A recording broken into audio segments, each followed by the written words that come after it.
Bismillahirrahmanirrahim. Assalamualaikum warahmatullahi wabarakatuh. Alhamdulillah, alhamdulillahilladzi khalaqal mauta wal hayata liyabluwakum ahsanu amala wa huwal azizul ghafur. Asyhadu an la ilaha illallah wa la syarikalah wa asyhadu anna Muhammadan abduhu wa rasuluh. Allahumma shalli ala Muhammad wa ala ali Muhammad. Yang terhormat Al-Ustaz Dr. Haji Muhammad Arifuddin SPOT, yang kami hormati Bapak Ibu hadirin jamaah yang hadir di Masjid Islamic Center maupun menyaksikan di kanal YouTube Masjid Islamic Center Universitas Ahmad Dahlan. Pertama kami ucap terima kasih, kami doakan mudah-mudahan Bapak Ibu sekalian diberikan kesehatan dan juga keberkahan dalam hidup. Amin ya rabbal alamin. Pertama, rasa syukur kita kepada Allah Subhanahu wa taala yang telah memberikan rahmatnya, hidayahnya dan hinayahnya kepada kita sehingga pada pagi hari ini kita bermuajahah berkumpul di masjid ini dalam rangka menuntut ilmu. Salam semoga tercurah kepada junjungan kita Nabi Muhammad sallallahu alaihi wasallam. Bapak Ibu hadirin rahimakumullah, mari kita awali bersama-sama dengan membaca lafaz basmalah. Bismillahirrahmanirrahim. Selanjutnya akan dijelaskan dengan tema amalan keluarga mayit yang bermanfaat dan yang bertolak oleh Al-Ustaz Dr. Haji Muhammad Arifuddin SPOT. Kepadanya disilahkan.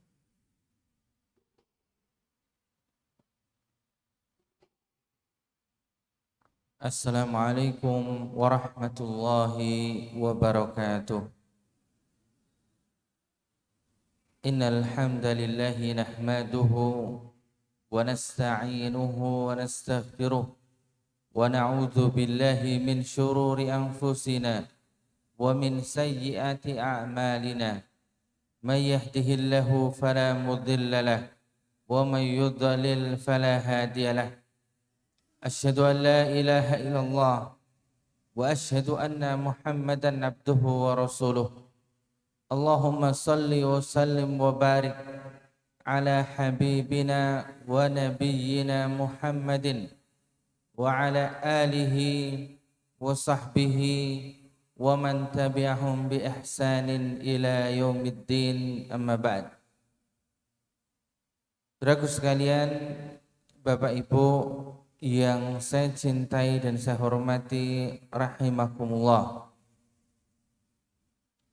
patut bagi kita untuk senantiasa bersyukur kepada Allah Subhanahu wa taala atas segala kenikmatan yang Allah berikan kepada kita. Dan salawat serta salam semoga senantiasa tercurah kepada baginda Rasulullah Muhammad beserta keluarganya, sahabatnya dan yang mengikuti jalan beliau hingga akhir zaman.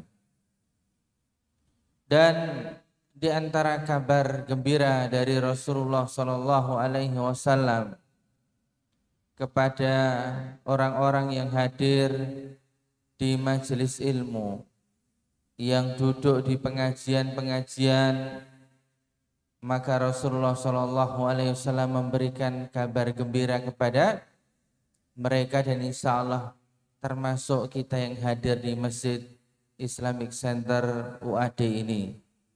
Rasulullah SAW bersabda, fa innal malaikata la tad'a ajnihataha li talibil ilmi ridhan bima yasna'. Bahwa para malaikat itu meletakkan sayap-sayapnya menaungi orang-orang yang menuntut ilmu agama oleh karena ridha dengan amalan mereka. Di hadis yang lain menjelaskan hadis ini, menerangkan hadis ini, Rasulullah SAW menyampaikan, la yastaghfirullaha man fis sama' orang-orang yang duduk di majelis ilmu, di pengajian-pengajian itu,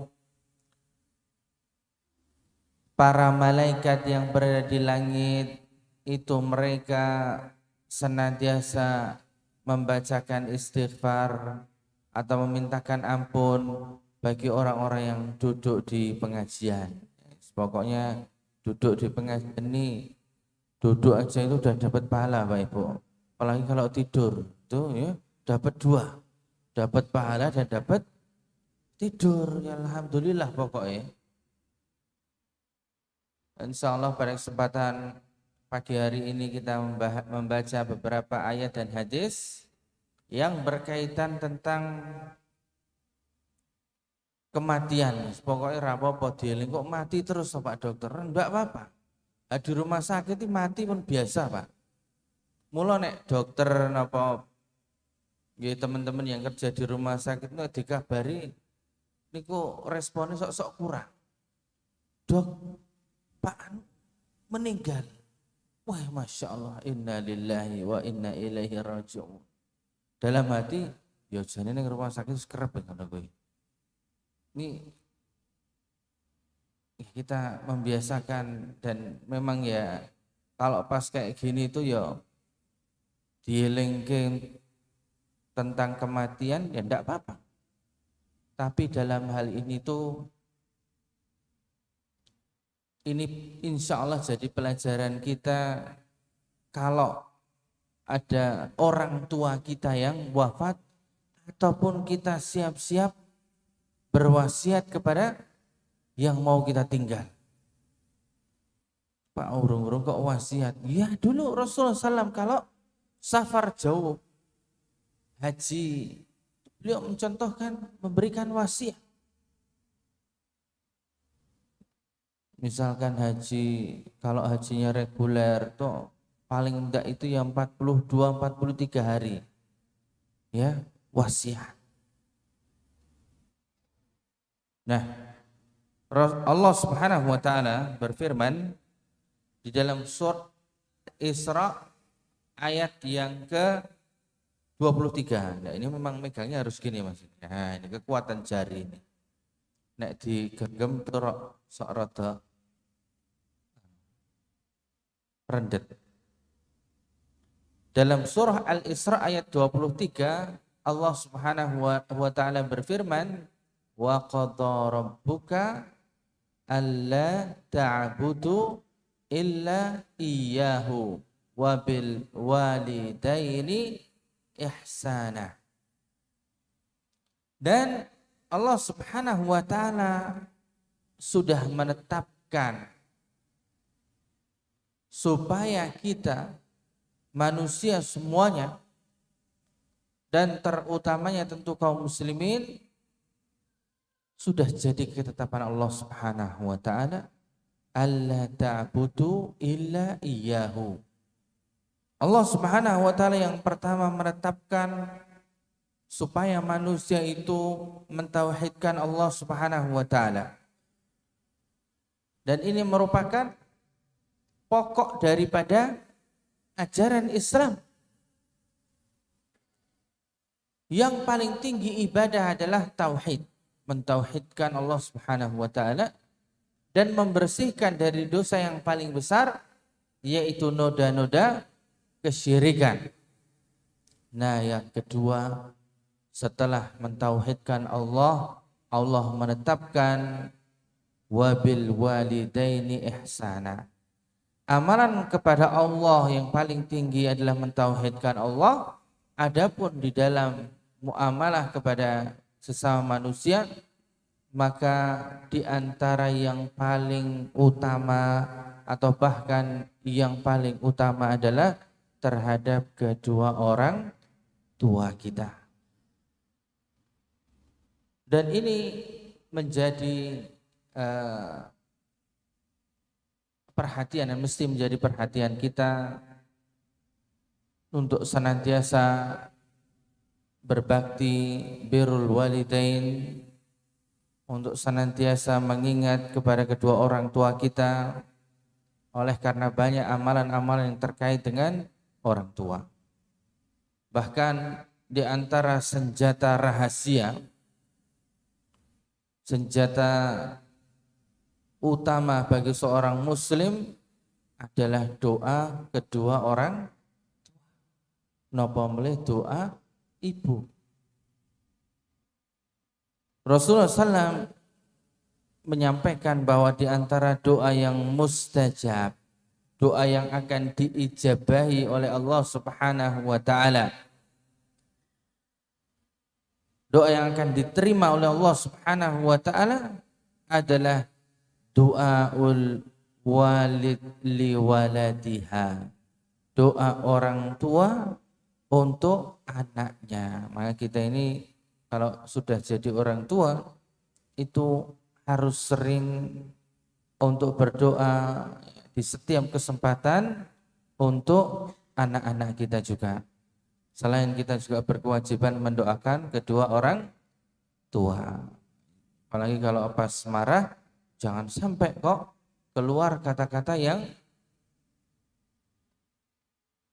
istilah ini ku napa nyukurke napa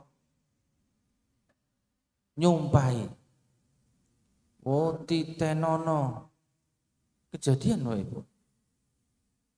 Titenono mengko arasidos. Pokoknya ngeri pokoknya. Dan banyak tentunya orang-orang yang sudah merasakan manjurnya doa ini. Bahkan tuh saya pernah begini ya Pak Ibu. Ini hal yang sepele aja. Saya itu pernah gigi saya itu bolong.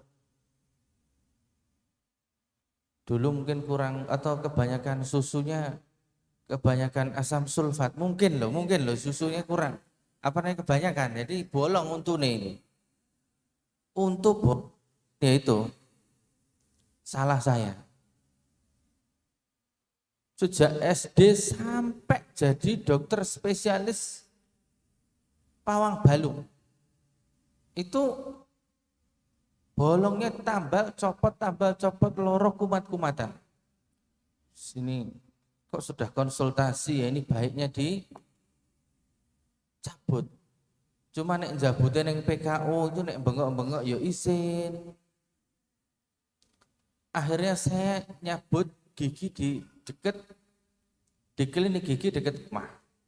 Walaupun di antara dokternya saya ada yang kenal, tak cari sing jadwal yang beliau tidak kenal saya.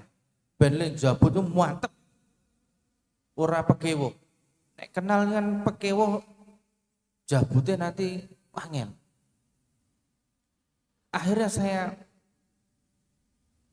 periksa, alhamdulillah dokternya nggak kenal saya, dibius, kemudian dijabut, ora berhasil. Wis dongkek-ongkek ya. Dokternya kebetulan itu perempuan, Nun Sewu. Waktu itu ya, dokter gigi itu mayoritas perempuan ya, Pak. Saya dulu sebelum masuk kuliah kedokteran umum, itu UMPTN tahun pertama keterimanya kedokteran gigi, Pak Ibu. Dari 100 mahasiswa yang laki-laki 13. Itu pun ditinggal saya dengan teman saya, jadi tinggal 11. Pindah kedokteran. Di jabut pertama, dongkek-ongkek kiwonengen tidak copot. Manggil temennya yang laki-laki, diongkek-ongkek untung sikile orang jejak ke sisanya itu. Tidak berhasil. Saya bilang gini dok, sebentar dok. Saya tak izin nilpon ya karo loro-loro, saya nilpon ibu saya. Saya telepon ibu saya, intinya Bu, niki nyuwun tulung nyuwun donga. Lah kok donga ki ana masalah apa le? Jeng jabut untu. Walah, jabut untu. Ya, tak dongake. Doakan ibu saya dari sana. Emang doa ikhlas itu yo sakjane sing paling ikhlas itu cuman orang tua, istri, suami, anak itu tok. nek doa dari teman kantor apa bawahane sok-sok malah mau nganu. Tidak dilanjutkan ya. Ini balik ke gigi lagi. Telepon saya. Gimana Pak, sudah siap? Siap. Siaput, kejabut. Jadi nelpon gini saja itu sudah los.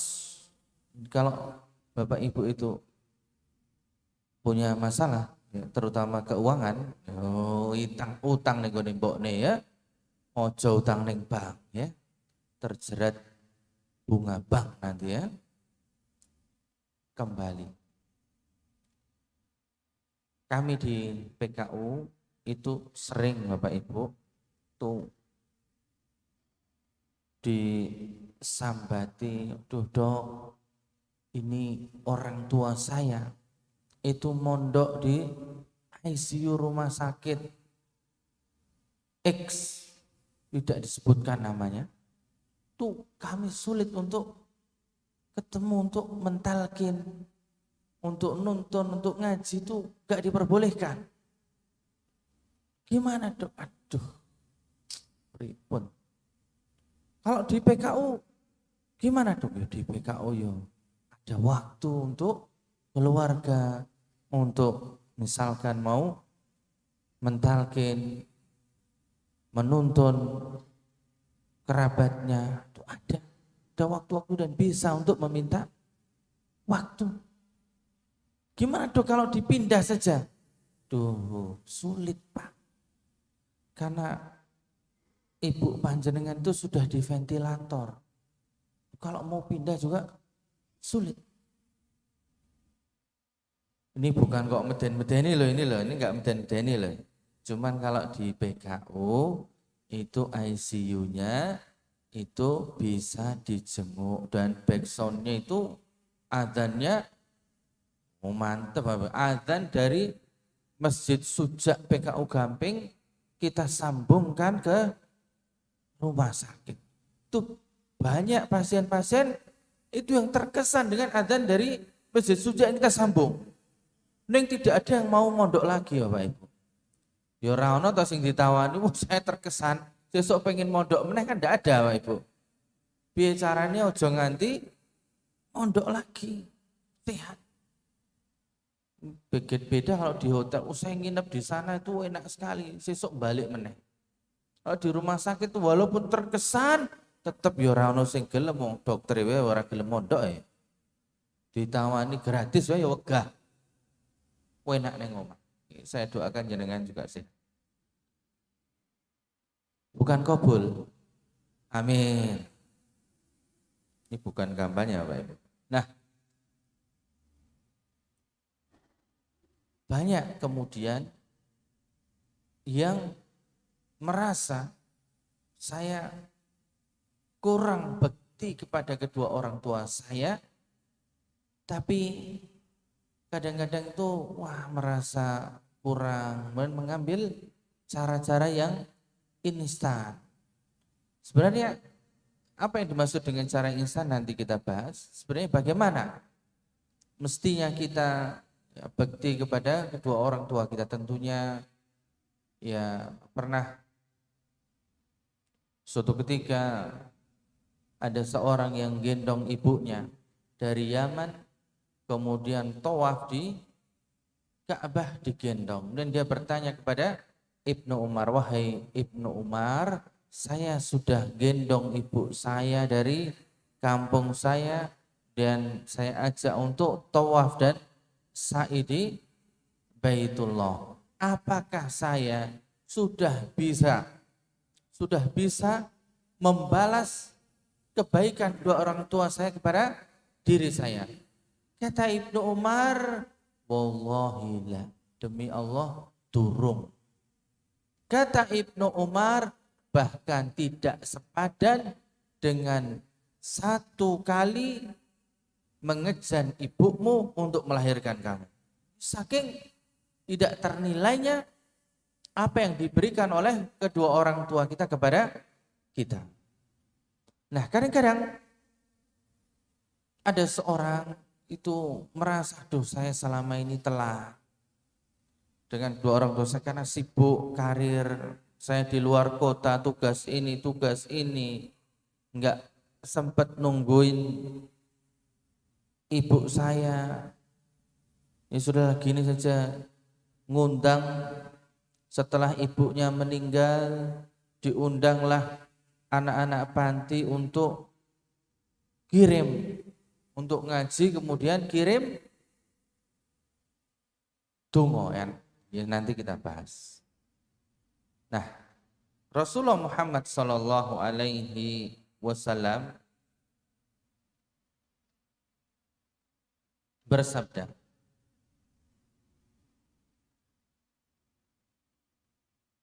dari Ibnu Mas'ud, sa'altun Nabiyya sallallahu alaihi wasallam ayyul amali ahabbu ilallah.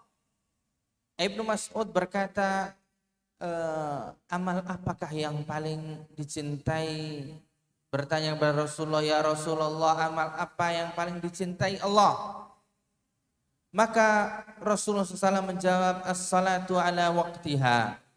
Salat tepat pada waktunya. Terus ada yang mengartikan sholat tepat pada waktunya itu pokoknya jam 12 teng kudu. Tidak demikian maksudnya. Ala waqtiha itu maknanya adalah kita tidak menyia-nyiakan waktu sholat sehingga mundur-mundur. Walaupun di hadis yang lain tentu kita mengetahui bahwasanya yang dimaksud dengan ala waqtiha yang paling dicintai Allah itu maksudnya adalah fil masjidi jama'atan, berjamaah di masjid. Kedua, Rasulullah SAW bersabda birrul walidain, yaitu berbakti kepada kedua orang tua. Kemudian apalagi ya Rasulullah? Kemudian Rasulullah menjawab, al-jihadu fi sabilillah, berjihad fi sabilillah. Yang pertama salat ala waqtiha, birrul walidain, kemudian jihad fi sabilillah. Jadi yang pertama adalah hak Allah, yang kedua mesti dalam muamalah itu orang tua yang paling dulu. Ini intermezzo. Makanya kepada saudari-saudari atau ibu-ibu itu mesti mendorong suaminya untuk senantiasa berbakti kepada ibundanya kalau masih hidup. Ini juga investasi. Bayangkan kalau ibu-ibu itu punya anak laki-laki, diundang, dipanggil oleh kita, maksudnya ibunya, tapi digondeli karo bojone. Bagaimana perasaannya? Tentu akan hancur lebur. Wis ngelairke, wis ngene, mung pengen ketemu digondeli karo siapa? Bojone. Itu berat. Maka kita selaku istri yang mendukung suami, maka kita alangkah baiknya kalau kita mendorong suami untuk berbakti kepada ibundanya, dan demikianlah tuntunan agama Islam. Demikian juga nanti Anda juga akan mendapatkan hal yang semisal dari putra Anda. Kemudian suatu ketika dari Abu Usaid Malik ibn Rabi'ah As-Sa'di, ketika berada di sisi Rasulullah SAW, beliau menceritakan ada seseorang dari Bani Salimah bertanya kepada Rasulullah SAW, ya Rasulullah, kalau orang tua kita sudah meninggal, apakah kita masih bisa berbakti kepada mereka? Kata Rasulullah, na'am. Beliau melanjutkan, as-salatu alaihima wal istighfaru lahuma. Kata beliau, mendoakan mereka kemudian memintakan ampun kepada Allah untuk mereka. Wa infadhu ahdihima mim ba'dihima, kemudian memenuhi janji-janji yang sudah diucapkan oleh kedua orang tuamu. Wa silatur rahimi allati la tusallu illa bihima, kemudian menjalin kekerabatan silaturahim dengan keluarga kedua orang tuamu yang sudah lama tidak terjalin. Kemudian wa ikramu sadiqihima, dan memuliakan sahabat-sahabat kedua orang tuamu. Jadi mendoakan, kemudian beristighfar, ya Rabbi firli wali walidayya warhamhuma kama rabbayani shaghira. Kemudian menunaikan janji-janjinya. Kemudian yang keempat, menjalin silaturahim dengan kerabat mereka. Dulu Pak A.R. Fahrudin itu punya bapak namanya Pak Fahrudin, ya mesti Pak. Pak A.R. punya ayah namanya Pak Fahrudin. Nah, beliau itu setelah wafatnya ayah beliau sekian waktu, beliau punya forum, pokoknya janjian nek tanggal 4 Syawal itu kumpul. Untuk apa? Untuk menjalin kekerabatan. Kita ini kadang-kadang tuh sepupu saja itu sudah jauh. Tunggal Mbah Buyut luwih adoh meneh Bapak Ibu. Nah, ini yang mesti disambung. Kemudian yang berikutnya adalah menjaga atau memuliakan ikram. Jadi bahasa Rasulullah itu ikram, memuliakan sahabat-sahabat kedua orang tuanya. Ini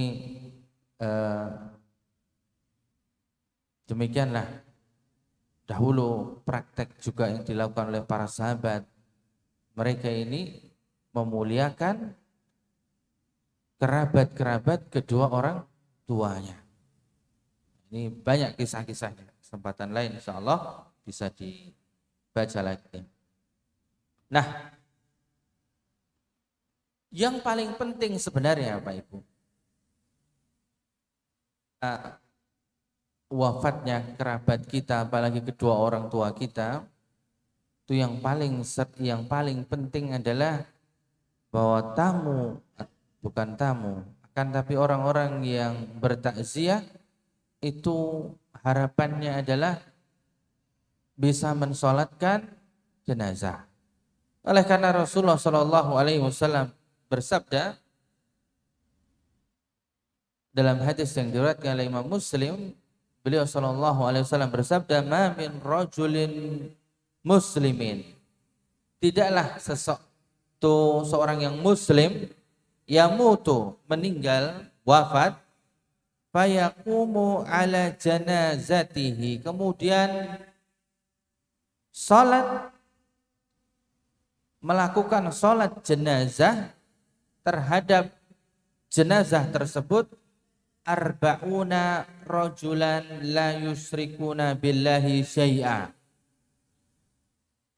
Melakukan salat jenazah terhadap yang wafat 40 orang yang tidak mensekutukan Allah Subhanahu wa taala, yang murni tauhidnya, maka kata Rasulullah, illa syafa'ahumullahu fihi, kecuali doa orang-orang tersebut akan diterima oleh Allah Subhanahu wa taala. Maka yang paling penting kita ini juga kalau bertakziah itu adalah mensolatkan, wudu sekomah. Pokoknya sampai sana yang paling penting mensolatkan. Nah, ini pentingnya Pak. kita ini punya teman-teman, punya kerabat, sahabat, teman dekat yang punya kebiasaan kalau bertaziah itu nyolat ke, Pak. Banyak yang karena belum sempat hadir di pengajian Islamic Center UAD, belum sempat hadir di pengajian-pengajian bab sholat jenazah, tuh nggak pede sholat jenazah, akhirnya cuman datang takziah, di depan kuburnya cuman dongo. Kadang-kadang cuman dongkluk tok, ora nyolati. Karena husnudon saya, karena ora pede. Karena kadang-kadang tuh yang kepedean terus nyolati 4 rakaat nganggo rukuk barang yo pernah kejadian Bapak Ibu. Sholat jenazah nganggo rukuk nganggo sujud yo wajar karena tidak jadi kebiasaan. Makanya kita dan itu orang patek penting Bapak Ibu, walaupun yang datang tuh nganggo ireng-ireng. Kan biasanya nek takziah itu nganggo ireng-ireng, betul ya Ibu ya. Nganggo ireng-ireng, kacamata ya ireng, aja lali fotone. Penting rada penting fotone niku wae. Terus kata-kata yang luar, ning ora nyolatke ya pada baik Bapak Ibu. Itu ya bumbuan ini bahasa Indonesianya angel gue. Ya belum tentu makbul, tapi kalau sholat, nah ini insya Allah sudah jelas fadilahnya. Maka kita kalau punya teman-teman ya, teman-teman pengajian, ya dihitung kira-kira 40, di riwayat yang lain Rasulullah mengatakan 100, ya cukuplah insya Allah datang mensolatkan. Ini insya Allah akan diterima oleh Allah Subhanahu Wa Taala. Allahumma ighfir lahu, ya Allah berikanlah ampunan bagi dia. Allahumma ighfir laha, ya Allah berikanlah ampunan bagi dia. Penting Bapak Ibu, punya teman-teman yang kalau takziah itu mensolatkan. Kemudian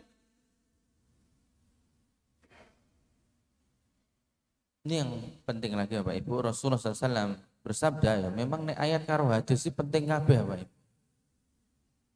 Dalam hadis riwayat Imam Tirmidzi, inna atyaba ma akaltum min kasabikum wa inna auladakum min kasabikum.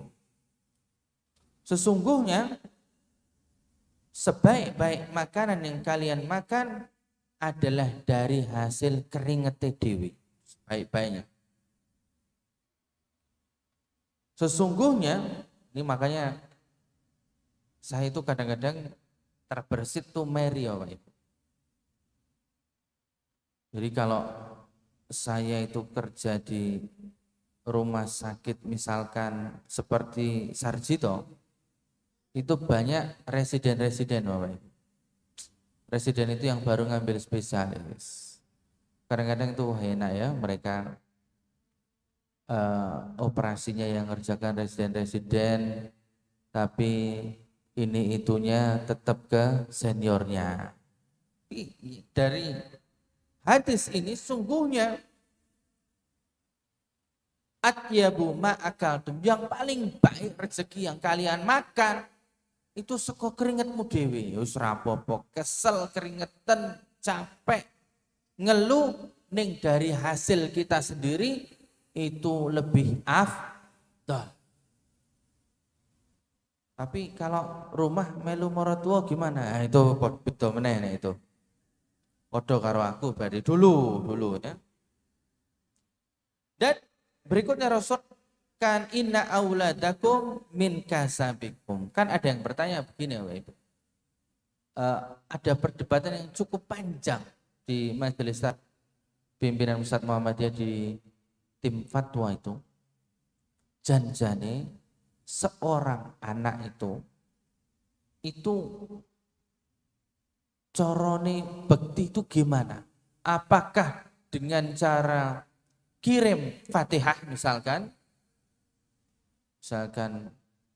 ila hadrati umi ini, hadrati umi, maksudnya kepada ibuku al-Fatihah, kirim Fatihah. ila hadrati ruhi abi, pada roh saya kirim al-Fatihah. Apakah begitu? Ataukah kita bersedekah kemudian kita niatkan untuk atas nama ayah kita misalkan. Nah, ini perdebatan cukup panjang, tapi dari hadis ini sementara sakjane amalan seorang anak, inna auladakum min kasabikum, itu adalah bagian yang dari apa-apa yang kalian usahakan. Janjane anak-anak yo di sekolah ke rono, ditemok ke rono, dingenger ke karo uwong, didongake, didoakan, kemudian dididik, itu adalah bagian dari usaha orang tua, dan orang tua akan juga mendapatkan pahala dari apa-apa yang diamalkan oleh si anak. Jadi tidak usah di atas namakan. Wallahu a'lam dalam perkara ini. Dan sebenarnya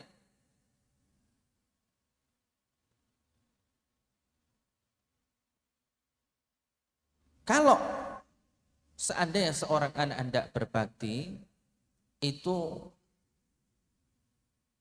kemudian di atas namakan, ini menurut diskusi di majelis tarjih, itu kalau mau kita atas namakan ibu saya, itu sekurang-kurangnya adalah tadi ada janji-janji dari orang tua kita, atau kemudian ada nazar dari orang tua kita, atau ada wasiat.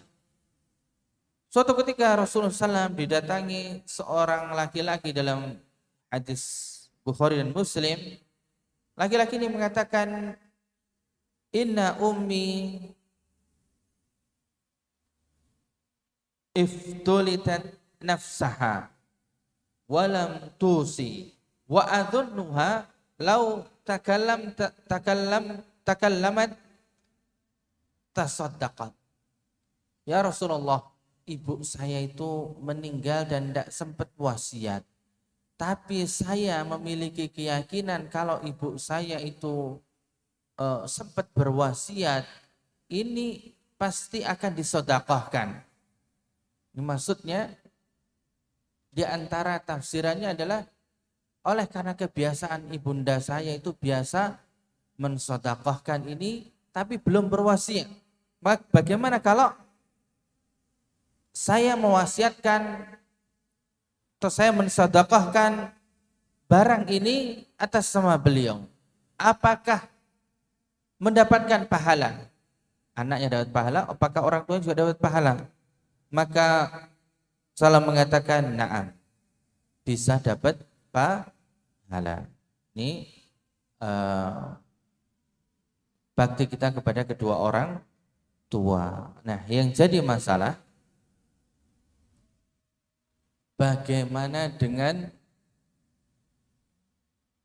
ihda'us sawab? Ihda'us sawab itu menghadiahkan pahala. Menghadiahkan apa Bapak Ibu? Pahala. Nah, ini yang menjadi banyak perbincangan.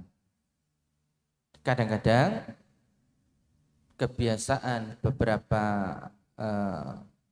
orang atau kepercayaan beberapa orang atau banyak orang itu mengatakan bahwasanya sesudah kematian itu hendaknya berbakti kepada kedua orang tua dengan cara ngundang orang-orang untuk membaca Yasin dan tahlil. Betul ya Pak Ibu ya? Sing dibaca apa? Ya, doa-doa dan baca ayat Al-Quran, kemudian dikirimkan kepada yang sudah meninggal. Sebenarnya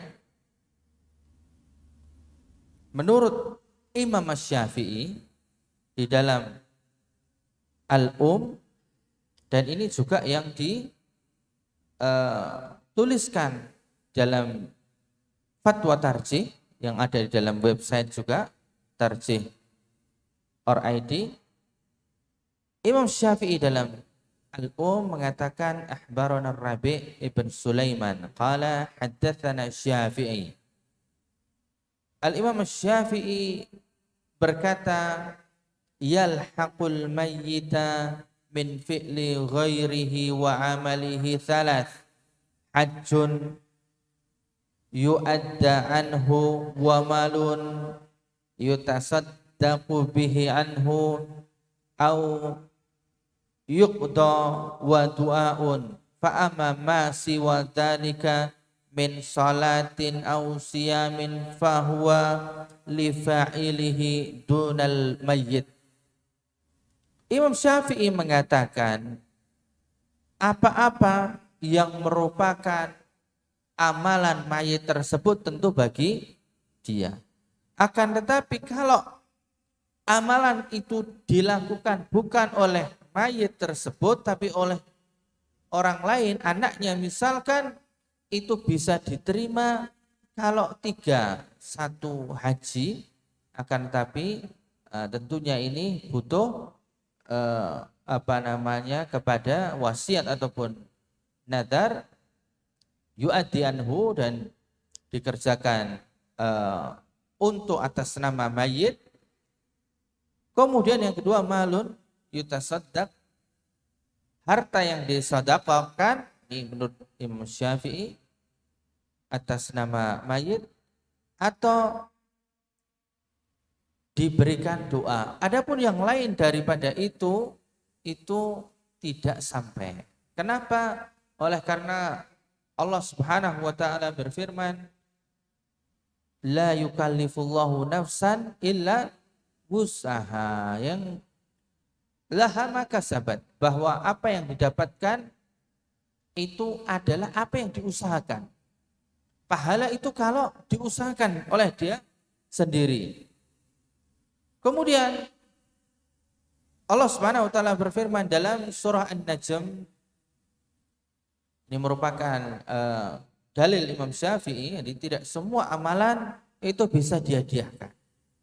Wa an laisa lil insani illa ma sa'a, dalam surah An-Najm ayat yang ke-38 ke-9, ala taziru waziratu wizra ukhra.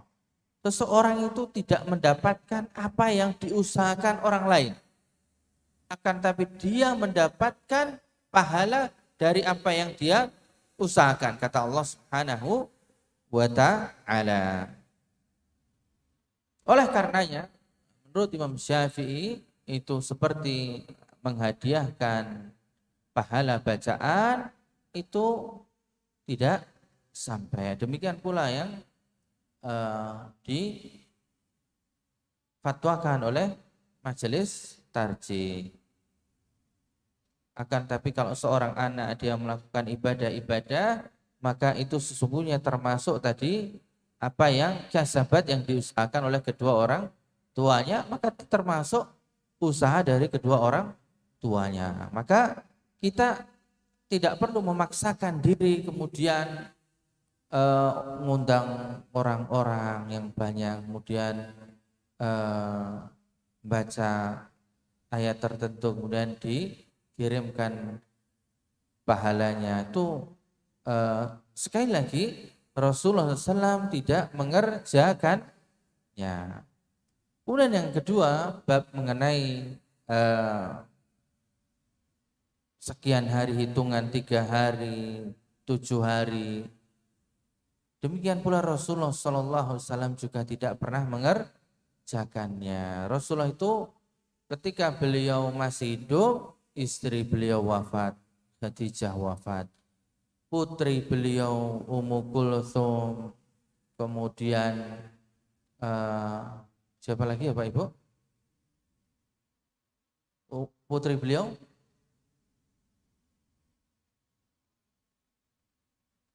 kalau Fatimah masih hidup, Ruqayyah, kemudian putra beliau Al-Qasim, Abdullah, Ibrahim, itu wafat semuanya dan tidak ada yang gelar 3 hari, 7 hari, 40 hari itu tidak pernah dikerjakan oleh Rasulullah Muhammad Sallallahu Alaihi Wasallam. Di dalam HPT jilid 1, Himpunan Pusat Tarjih Muhammadiyah jilid 1, disebutkan asar. Asar itu adalah perkataan sahabat dari Jarir ibn Abdullah al-Bajali. Beliau mengatakan kunna nara fi riwayatin kunna na'udu al-ijtima'u ila ahlil mayyitin wa sana'atat ta'ami ba'da dafnihi minan niyahah. Para sahabat dahulu mereka bersepakat bahwa kumpul-kumpul di rumah mayit, kemudian yang ahlul mayitnya, keluarganya membuat makanan dan makan di tempat itu termasuk niyahah. Niyahah itu artinya meratap. Dan meratap itu banyak dalam hadis disebutkan Rasulullah SAW itu melarang an-niyahah.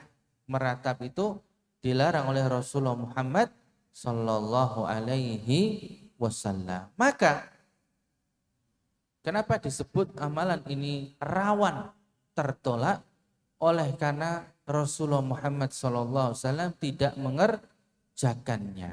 Padahal banyak sahabat-sahabat yang wafat di masa Rasulullah SAW, termasuk istri beliau, termasuk anak-anak beliau, putra-putri beliau, akan tetapi beliau tidak menggelar acara-acara khusus di rumah beliau Sallallahu Alaihi Wasallam. Maka yang lebih tepat insya Allah dan lebih bermanfaat insya Allah, yang jelas jangan tunggu kematian mereka. Kalau kita masih punya orang tua, maka sebisa mungkin kita berbakti kepada kedua orang tua kita. Saya menyaksikan Bapak Ibu, beberapa kesempatan ada saya punya teman guru tuh kebetulan yang saya cukup takjub tuh, beliau dua-duanya tuh lulusan Universitas Islam Madinah. Yang pertama, beliau punya ibu punya tumor di saluran pencernaan. Nelpon kami waktu itu, kemudian dok, tolong saya pesen tempat yang paling baik untuk ibu saya. Oh ya Ustaz, ini di Gamping ada VIP, ada VVIP. Yang lebih tinggi dari itu ada Ustaz, cuman saya rodok ndredeg. Namanya Presiden Suite. Jadi kamar yang paling besar di PKU Gamping. Saya pesan yang itu Ustaz. Ini mohon maaf Ustaz, ini nggak bisa pakai BPJS, nggak bisa pakai, nggak perlu pakai itu. Saya bayar sendiri. Operasi mondok berhari-hari ditunggoni dibayari tanpa BPJS, tanpa asuransi. Kata beliau, ya ini bakti saya untuk ibu saya dok. Bahkan beliau karena nunggu ibunya sakit, S3-nya di Madinah itu beliau milih pamit kepada pembimbingnya untuk nunggui ibunya. Yang terakhir kemarin, baru beberapa hari yang lalu, teman saya, guru saya, beliau kebetulan penasihat BCIM Arab Saudi, lulusan S3 dari Arab Saudi, barusan lulus sekian bulan yang lalu, kemudian visanya harus kembali, sudah habis, dan kebetulan orang tuanya juga sakit, nelpon kami juga, PKU Gamping gimana? Insya Allah, ini yang terbaik pokoknya, enggak usah pakai BPJS ataupun yang lain, saya bayar sendiri. Pokoknya apapun yang diusahakan untuk kesembuhan beliau, bismillah.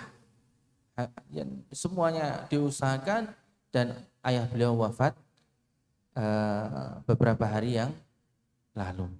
Dan demikianlah yang mesti kita lakukan mumpung mereka masih hidup. Adapun setelah wafat, maka kita amalkan apa-apa yang sesuai sunnah dan kita tidak perlu ragu-ragu atau coba-coba melakukan amalan-amalan yang tidak pernah dicontohkan oleh Rasulullah Muhammad Sallallahu Alaihi Wasallam. Walaupun kadang-kadang yang terakhir itu dirasani yang biasa. Kita itu ora ono apa-apa dirasani. Tonggo biasa, orang ngei mangan kok. Orang ngei duit kok, sudah ada masalah. Malah kita mencontohkan sesuatu yang baik, insya Allah ditiru oleh yang lainnya. Wabillahi taufiq wal hidayah. Assalamualaikum warahmatullahi wabarakatuh.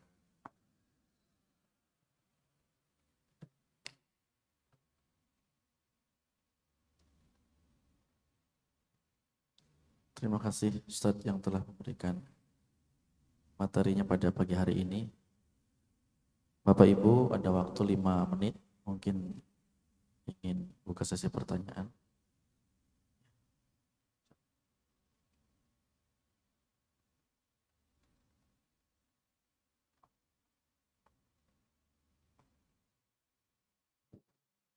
Assalamualaikum warahmatullahi wabarakatuh. Pak Ustadz yang kami hormati, kami ingin menanyakan, ada berapa orang mayit yang tidak boleh kita mensolatkan? Ini satu. Saya ulangi lagi, ada beberapa mayit yang kita tidak boleh mensolatkan jenazah. Lalu yang kedua, kaitan di masyarakat. Banyak para rois itu mendoakan, entah itu orang kafir, entah orang munafik, orang mukmin, didoakan. Kira-kira sampai atau tidak? Terima kasih. Assalamualaikum warahmatullahi wabarakatuh.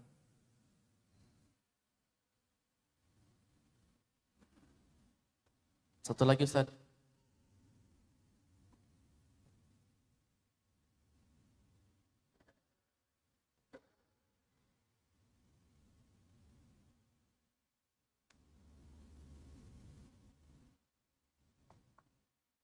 Sebelumnya, Assalamualaikum warahmatullahi wabarakatuh. Terkait penjelasan Ustadz tadi yang masalah doa untuk mayit, maksudnya tidak sampai ke mayit, kecuali tadi ada yang untuk anaknya yang masalah beberapa hal tadi. Nah ini saya sedikit agak mengganjal sih, masalah kalau doa itu tidak masuk kalau seandainya bukan istilahnya anaknya yang berdoakan. Di sini ada beberapa doa yang dikhususkan untuk umat muslimin dan muslimat, mukminin dan mukminat. Allahumma firlil mukminin wal muslimin wal muslimat, mukminin wal mukminat. Ini kan sama mendoakan orang lain toh, Us. Itu bagaimana menurut Ustaz? Terima kasih. Ustaz. Baik, yang pertama, ya kalau orang kafir ya ora oleh disolati. Bahkan yang kedua, Rasulullah Shallallahu Alaihi Wasallam itu kalau mau sholat tuh tanya dulu, tuh sudah utangnya wis dilunasi urung. Kalau utangnya itu belum dilunasi, itu Rasulullah SAW tuh nggak mau nyolati ya, baik. Sampai nanti dikabari ya Rasulullah utangnya sudah dilunasi oleh anaknya. Baru kemudian Rasulullah datang untuk mensolatkan. Walaupun sahabat yang lain tuh mensolatkan. Khusus Rasulullah SAW itu beliau carry. Ini menunjukkan ini beratnya bab utang.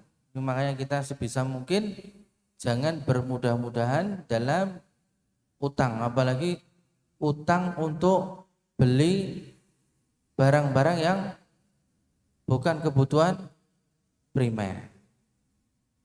Ini diantaranya adalah Rasulullah nggak nyolatkan.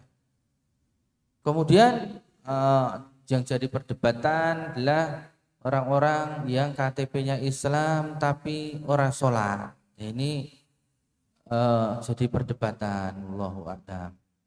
Kemudian kalau doa itu ditujukan bukan kepada orang Islam, tapi kalau kita menuduh orang munafik itu tidak bisa, Pak. Karena munafik ini bab hati. Adapun orang-orang yang perilakunya ada sifat-sifat nifak itu tidak bisa langsung dihukumi. Oke, wong kae munafik tidak bisa. Kecuali kalau itu kafir, cetok. Wong amalannya amalan-amalan bukan amalan Islam dan tidak pernah berikrar syahadat dan tidak pernah menjalankan rukun Islam. Bagaimana mendoakan orang-orang yang bukan Muslim? Ya tentu dilarang oleh Rasulullah, oleh Allah Subhanahu wa taala. Nabi Ibrahim ketika akan mendoakan orang tuanya yang meninggal dalam keadaan kafir, demikian pula Rasulullah SAW juga mau meminta ampun untuk orang tuanya, itu pun Allah Subhanahu wa taala juga menyatakan bahwasanya makana lin nabiyyi wala mu'min, atau dalam ayat tersebut tidak sepantasnya para nabi dan orang-orang mukmin an yastaghfiru lil musyrikin, untuk memintakan ampun bagi orang-orang musyrik. Maksudnya orang-orang kafir ini tidak boleh didoakan sampai nomor boten, kecuali kalau orang-orang kafir itu masih hidup, itu boleh didoakan. Seperti Rasulullah mendoakan Umar ibn Khattab yang ketika itu masih kafir supaya mendapatkan hidayah, maka itu boleh. Nek sudah wafat niku pun rampung. Kemudian yang berikutnya, kalau untuk doa itu enggak ada masalah, dari semua itu boleh. Doa ini enggak ada hubungan pertalian darah, tapi amal yang dilakukan oleh orang lain seperti tadi, amalan-amalan saya mau puasa untuk ibu saya yang sudah meninggal, saya sholat untuk ibu saya yang ayah saya yang sudah meninggal, itu baru tidak sampai amal-amal yang seperti itu. Kalau doa ya Rasulullah mencontohkan, itu yang mencontohkan adalah Rasulullah Muhammad Sallallahu Alaihi Wasallam. Yang kami maksudkan tadi, yang dimaksudkan oleh majelis tarjih tadi, amalan yang dilakukan bukan oleh anaknya, misalkan membaca surah Yasin, ngumpulkan anak-anak, kemudian dikirimkan pahala bacaan ini untuk orang tuanya, lah ini baru yang tanda tanya besar. Rasulullah tidak pernah mengerjakan, karena yang baca anak-anak panti asuhan mana begitu kita hadiahkan kepada ayah kita. Yang pertama, apa pasti ada pahalanya? Kita juga tidak tahu. Yang kedua, Rasulullah nggak pernah kirim pahala untuk siapapun atas amalan orang lain. Adapun doa, yuk jelas. Kita bahkan dianjurkan untuk mendoakan kaum muslimin. Bahkan kalau dalam madhab Syafi'i itu kalau Jumatan itu wajib, merupakan rukun mendoakan kaum muslimin. Kalau doa yuk, kita sholat jenazah aja Allahumma ighfir lahu, yang doakan kita.